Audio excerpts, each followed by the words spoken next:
The director of an engineering company is interviewing an applicant for a job. First, you have some time to look at questions 1 to 6.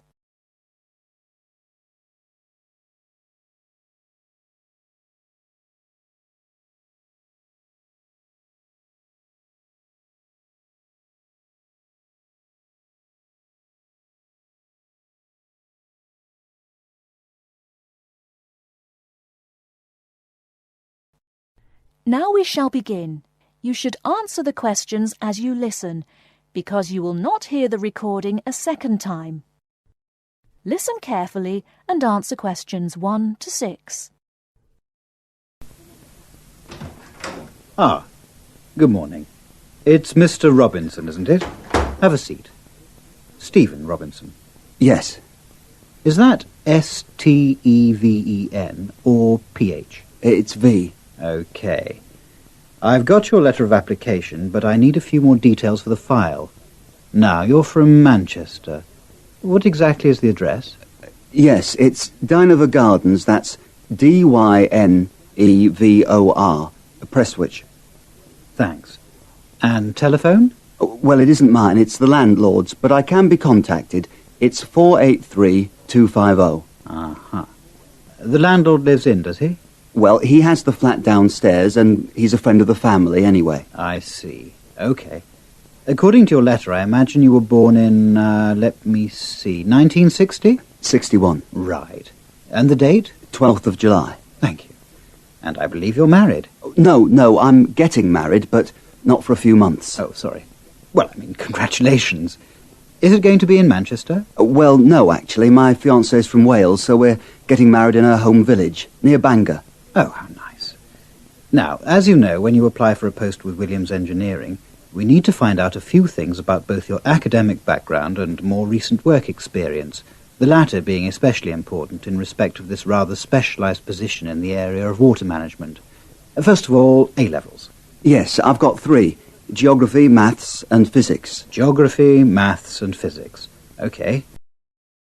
Before you hear the rest of the conversation, you have some time to look at questions 7 to 10.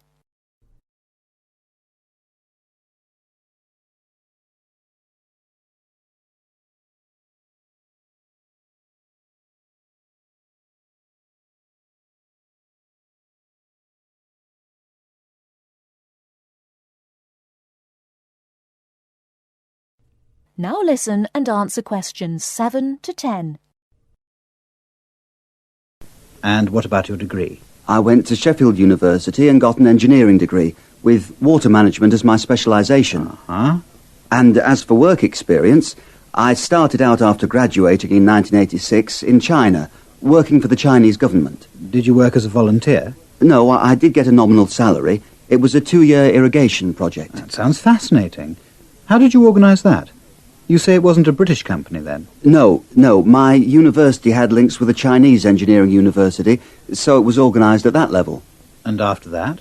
Then I came back, moved to Manchester, and have been working with Latimer Engineering since then. And what exactly are you doing for Latimer? Oh, I'm working in irrigation again, this time as a project research assistant. Great.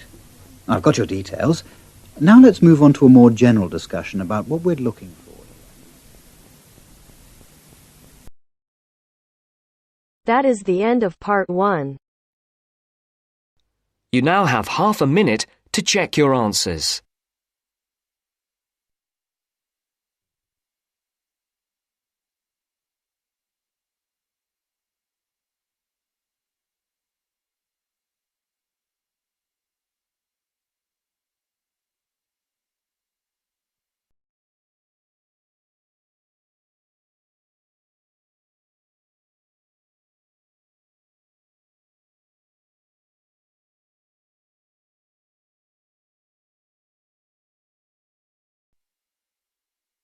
Now turns to part 2. Part 2. You will hear an extract from a talk about facilities for students with disabilities. First, you have some time to look at questions 11 to 13.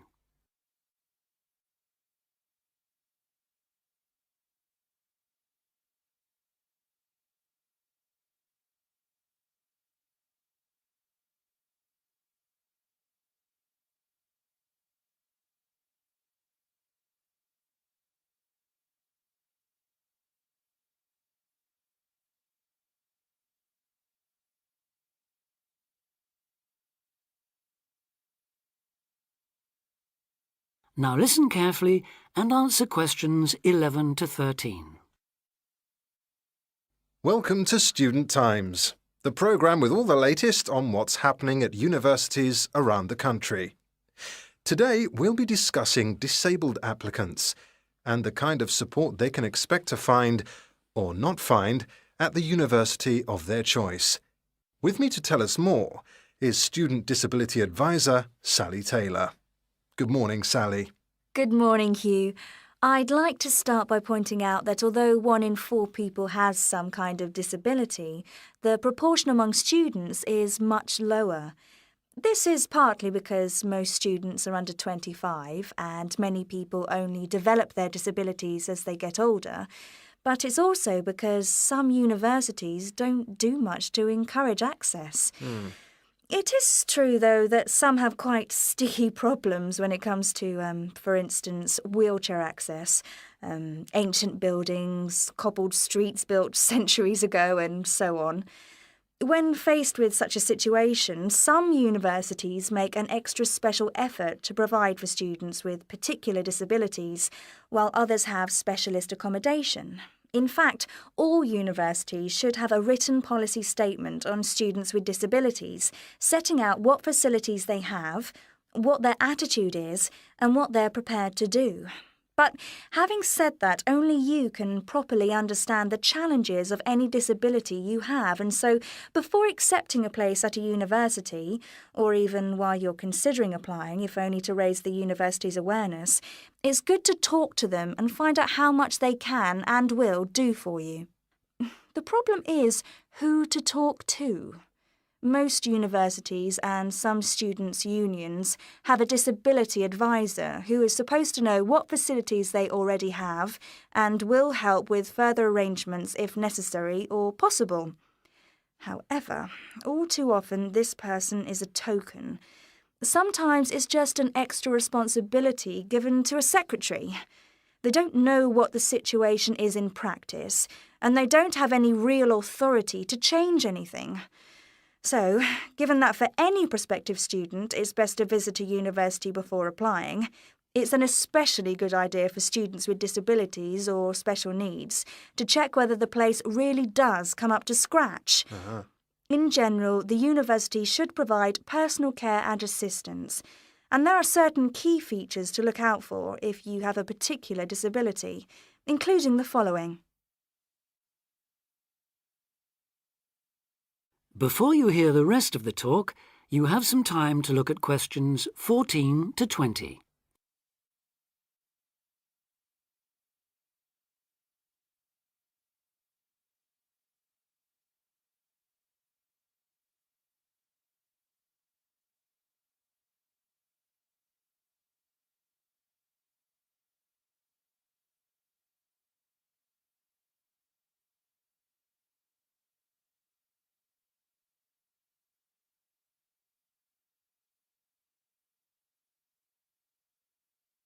Now listen and answer questions 14 to 20. Firstly, if your mobility is impaired, check there are ramps and easy access to all buildings, not just accommodation or teaching rooms. Then, when you're inside, look for clear instructions on fire and emergency procedures for the disabled. Also, make sure there are lifts that work, not the usual ones that seem to be out of order half the time. And check for suitable lavatory facilities. There is a different set of things to look for if you suffer from any kind of hearing impairment. There should be induction loops in lecture theatres, flashing sirens in all rooms, and in accommodation, visual doorbells that light up when somebody calls round to see you. If it is your sight that is impaired, there obviously need to be braille translators of books and documents. In all buildings, the stairs, floors, doorways and windows must have clear markings, and there also have to be special fire and emergency procedures for you. If you suffer from dyslexia, you will need a computer for general use and in exams. And as exams may take you longer to complete, you should be allowed extra time in which to do so. This applies to work in general too. There are, of course, many other possible health difficulties that you may suffer from, such as diabetes, epilepsy, or heart conditions. If this is the case, check the availability of access to appropriate treatment, including medication and/or therapy. Finally, make sure that in the event of an emergency, it is clear what you and other people who may be involved have to do. That is the end of part 2. You now have half a minute to check your answers.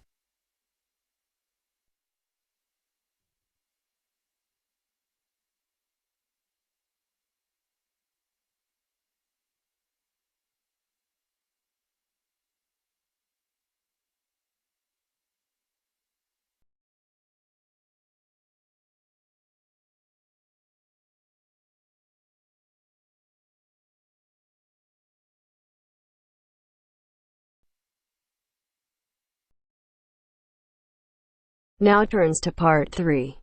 Part 3. You will hear two students discussing a project they have to do as part of a literature course on great books. First, you have some time to look at questions 21 to 25.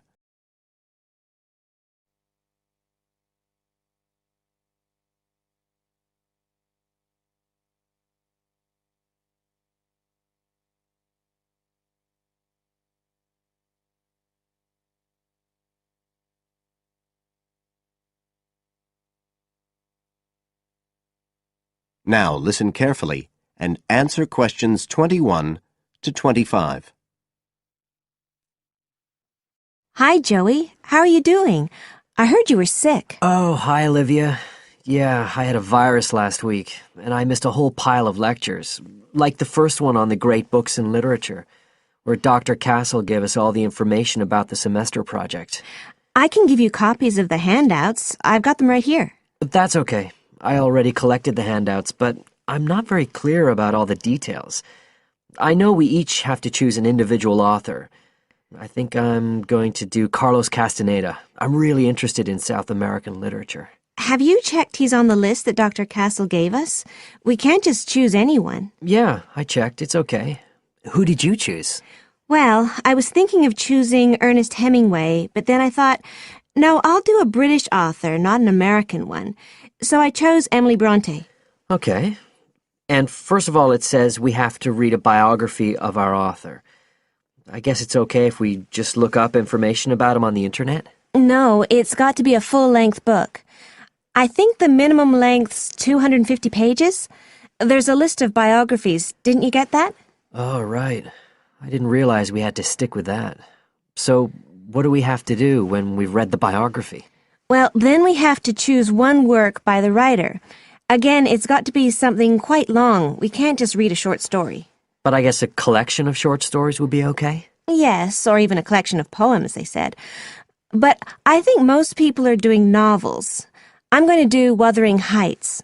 I've read it before, but I really want to read it again now I've found out more about the writer. And then the video. We have to make a short video about our author and about the book. How long has it got to be? A minute. What? Like 60 seconds? We got to give all the important information about their life and the book we choose? Well, you can't do everything. I wrote it down somewhere. Yes, Dr. Castle said we had to find or write a short passage that helps to explain the author's passion for writing, why they're a writer.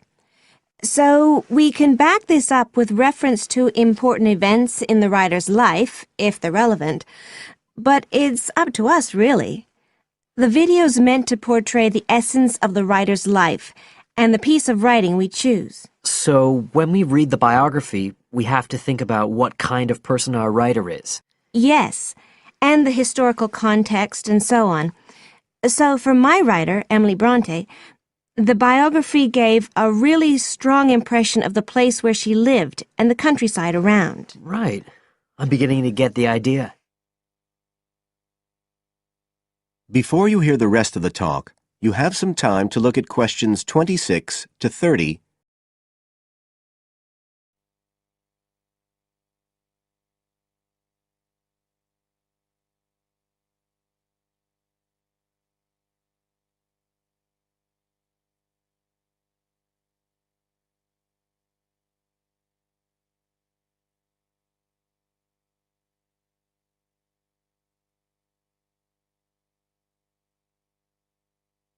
Now listen and answer questions 26 to 30.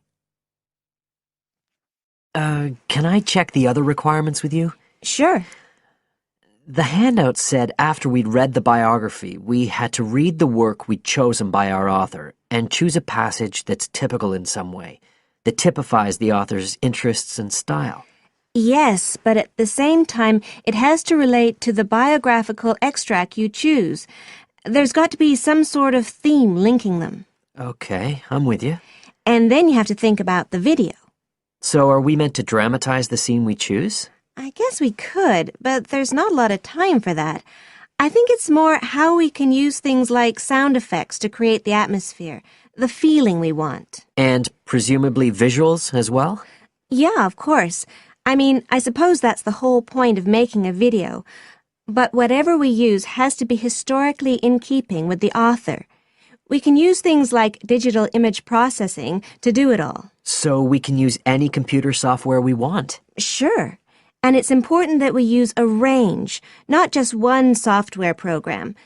That's actually one of the things we're assessed on. Okay. Oh, and something else that's apparently really important is to keep track of the materials we use and to acknowledge them. Including stuff we download off the internet, presumably? Yeah, so our video has to list all the material used with details of the source in a bibliography at the end. Okay. And you were talking about assessment of the project. Did they give us the criteria? I couldn't find anything on the handout. Sure. He gave us them in the lecture. Let's see, you get 25% just for getting all the components done. That's both sets of reading and the video. Then the second part is actually how successful we are at getting the essence of the work. They call that content, and that counts for 50%. Then the last 25% is on the video itself, the artistic and technical side. Great. Well, that sounds a lot of work, but a whole lot better than just handing in a paper. Thanks a lot, Olivia. You're welcome. That is the end of part 3. You now have half a minute to check your answers.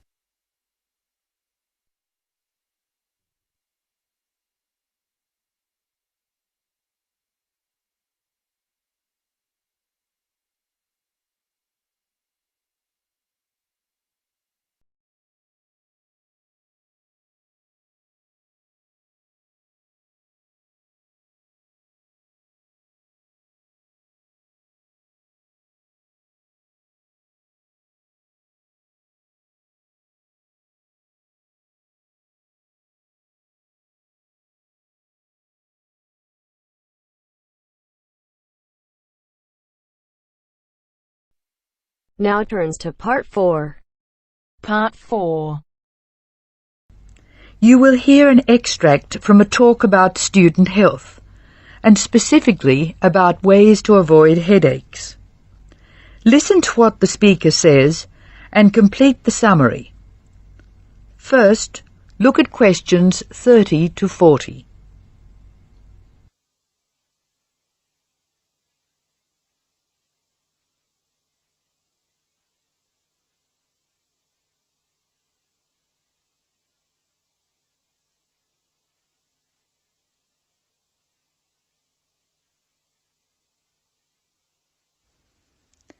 As you listen to the talk, answer questions 30 to 40.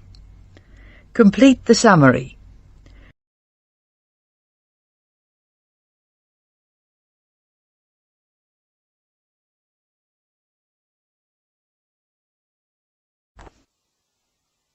Hello, welcome to the Student Orientation Programme. Today's session is on health issues, and this talk is about headaches and how to avoid them. It may surprise you to hear that headaches are often caused by hunger. In fact, one study suggested that 70% of headaches are related to hunger, which makes it the principal cause. The advice is simple: eat 3 meals a day and try to keep to a fairly regular schedule of meals. People associate noise with headaches, and for most of us, excessive noise creates the conditions for a headache. Very loud noise is unpleasant, and people usually remove themselves from it. Having said that, younger people tend to tolerate noise better than their elders, so I may be leaving noisy places far earlier than you. Just remember that exposure to too much noise may predispose you to a headache. Of course, we all associate headaches with studying. In fact, the headache probably doesn't come from the studying so much as from being tense. When we study hard, we often hunch over our work. Try raising your shoulders and tensing them, and now relax. Can you feel how much more comfortable a relaxed stance is? Another thing, it's very important to check that you are working in a good light. It will not actually hurt your eyes to work in a bad light, but it will make you tired very quickly and is very likely to give you a headache. What's more, if you have the book flat on a desk in front of you, it will be harder to read, and you'll have to hold your head at an odd angle. It is wise to have a book rest, which raises the material you are reading 45 degrees to the desk. This will help reduce your chance of a headache. Try to relax before bed so that you will be relaxed when you try to sleep. A soak in a hot bath may be helpful. It's also important to really sleep when you go to bed. A good mattress is a wise investment for people who want to avoid headaches. This talk seems to keep coming back to tension. Tension may cause you to chew too forcefully, clench your jaw or grind your teeth, and this in turn may lead to headaches. It is very easy to say that you shouldn't grind your teeth, and very hard to stop, particularly if you grind your teeth in your sleep. Try to avoid situations which will make you tense, particularly just before bed. If you do compulsively grind your teeth in your sleep, ask your dentist about a soft mouth guard. In general, try to eat regular meals and avoid tense situations. Be sure you get plenty of exercise. Hopefully your headaches will be greatly reduced. One other thing I should point out, avoid smoky rooms and cars. Such places certainly encourage headaches, and the smoke may be doing you quite serious long-term damage. That is the end of part 4. You now have half a minute to check your answers.